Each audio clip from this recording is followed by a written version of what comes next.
So what exactly is physics? I know physics is a subject or a course that is taken by many science students, and it is actually a very important component of science. All the numerical data that is collected in science actually originates from physics.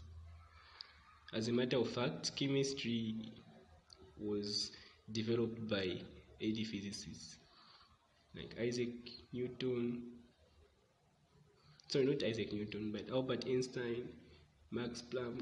All those were physicists who made development to chemistry. Therefore, we must understand physics before we understand any other science. So what exactly is physics? Well, physics is the scientific study of how matter relates to energy. So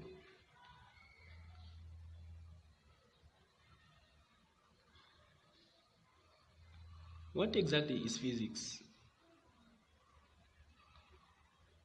Physics is a scientific study of how matter relates to energy. For example, if you're playing golf, what happens when you hit a golf ball with a club or with a golf stick with a certain intensity of a force? What happens to its motion as it is flying in the air? What's its velocity after some time? So you need to understand all that. And then how much work is done by a golf ball when it hits a wall or when it hits the floor. All those will be talked about as we talk about physics in depth. It is the important part of science that accounts for the observed phenomena using mathematical formulae. Or you know that maybe that's the reason why most students don't even like physics at all, because there is so much mathematics in it. But the good part about the mathematics in physics is that it has meaning. It's not like we just conduct calculations that are of no use. Instead, in physics, we'll calculate and then make an interpretation of the data that we've calculated. That will increase the level at which you think and the level of your perception in the environment. Here is a recap of how to do physics, or how you should study physics as a student or as a pupil. Take it slow. Don't panic whenever you realize you haven't learned a theory or you haven't understood a topic. You should take it slow. Don't panic.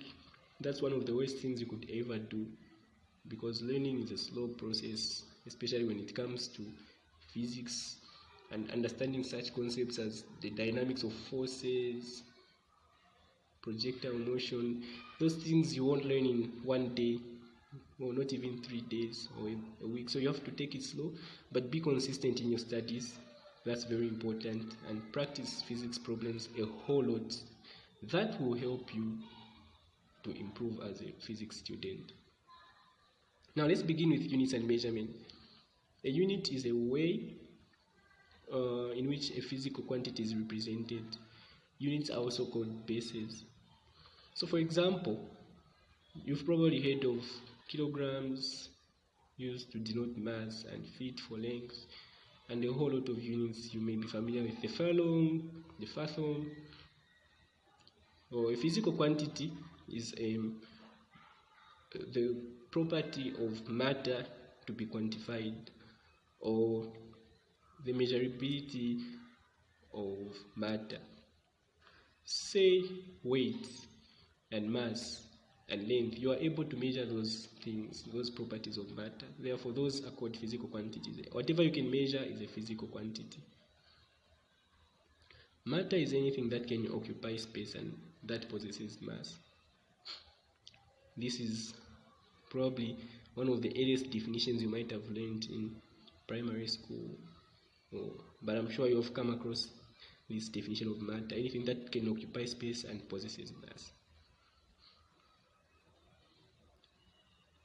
Now, all measurements that we conduct in physics have two parts, a scalar and a unit.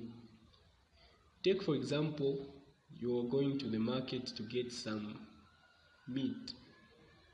So now, in the butchery, the people that sell meat need to calculate the amount of meat they're going to give you as per how much money you're giving to them.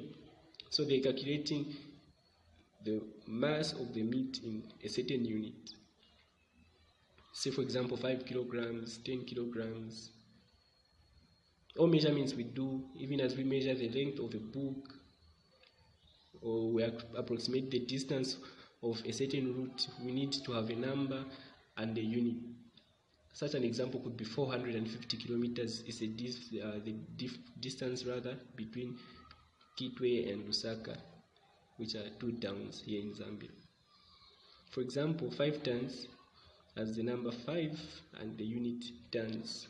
A ton is 10 to the power 3 of a kilogram, of a gram, sorry. Like when you have 5 tons, that's equivalent to having 5 multiplied by 10 to the third of a kilogram, of course.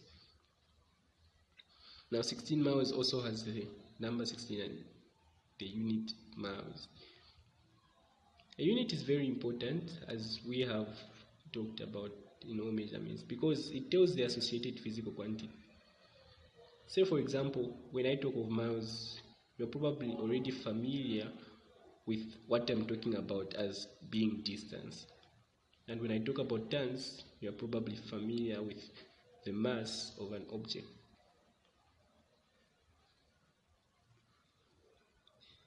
A long time ago, there used to be several units in physics and in science, but now there are standard units that were agreed upon in 1960, somewhere in France, Paris to be specific, where we had what we call the international system, or the System International of Units, and this system of units, called the metric system of units, was agreed upon. It's the most popular system of measurement in the world, but other than this, there is also the English system, which is widely used in the United States of America.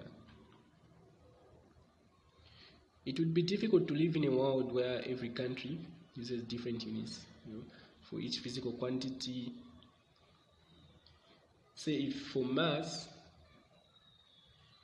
some other people use grams, and others use ounces, and others use pounds, you get confused easily. Say, for example, you want to buy something online, it wouldn't be easy. So there's the English system that has pounds, miles, yards, ounces. In the metric system, there are base and derived units as follows. Now, a base unit is a unit that is independent of other units. In other words, you don't need to multiply or divide anything for you to get a base unit. You just measure it directly. Such examples include time, electric current, mass, length, temperature. You just measure and you record as the base unit. But a derived unit is exactly opposite. For a derived unit, you need to conduct a multiplication or division of the two. Say, for example, density being equal to mass divided by volume of the object, or speed being equal to the distance divided by time.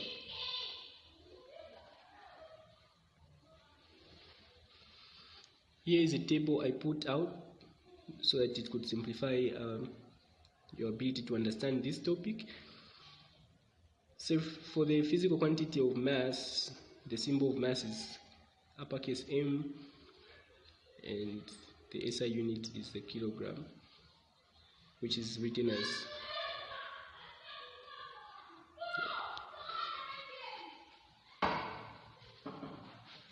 and the SI unit is the kilogram, which is written out as kg.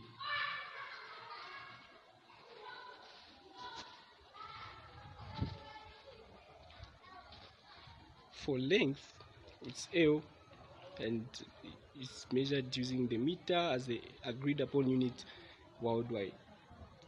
Other than those, you can pause the video and analyze the forces. There's time, electric current, luminous intensity, amount of substance, and temperature. You need to know these. For the most part in physics, you'll be dealing with mass, length, and time. And in chemistry, you have the amount of substance and temperature, which are critical. Now, scientific notation is a method we use to simplify our work when dealing with too small or too large numbers. Like for numbers that are too big or for numbers that are too small. For example, the mass of an electron, that would be too small, and say maybe it has a lot of decimal places, but using the scientific notation, we are able to simplify. Let's take some examples. 21 billion and 0.000001 can be written in the form a times 10 to the power n. Now, where a is going to be an integer which is between 1 and 9, and the n will be the number of times you shift the decimal point to be in between the first two digits. So if you've noticed, we've moved the decimal point 10 times, so it will be 1 multiplied by 10 to the power 10. And then we've also shifted the decimal point, but as we shift it to the right, the sign of the decimal point, rather the sign of the power will be negative. For prefixes are used to represent the power of 10 of a unit. Let's say, for example, we have a mass that's so heavy as to be 21 billion kilograms. So instead of writing the whole lot of that, we can simply say 2.1 times 10 to the power 10 kgs. Now, with the help of prefixes such as the kilo, the milli, mega, tera, hexa, we don't need to write all those powers. Sometimes it's stressful, so we can simplify work. You are probably familiar with the terabyte, the gigabyte of your storage on your computer or phone. So tera is simply times 10 to the power 12. There are some units you need to analyze, go through them a bit, and that would be helpful. So matter, this is one of the very important topics we study in science. It's actually at the heart of science. Science is basically a study of matter and energy in the environment. So it's very important to know this as an introductory physics video. Like area-defined matter is anything that occupies space and has mass. So matter exists in three basic states: solids, liquid, and gas. I bet you already know these basics. No, but for those of you who may have forgotten or getting to learn, here you have it. The most basic particle of matter is known as the atom. Well, for more videos, please like the page, share to your friends who have either courses in first year university or whatever, taking physics courses or subjects. Soon I'll put up YouTube channel so that you will be linked on the YouTube channel. As for now, utilize this opportunity that you have. Feel free to email me at captainthetutor@gmail.com. Thanks for watching and have a great day.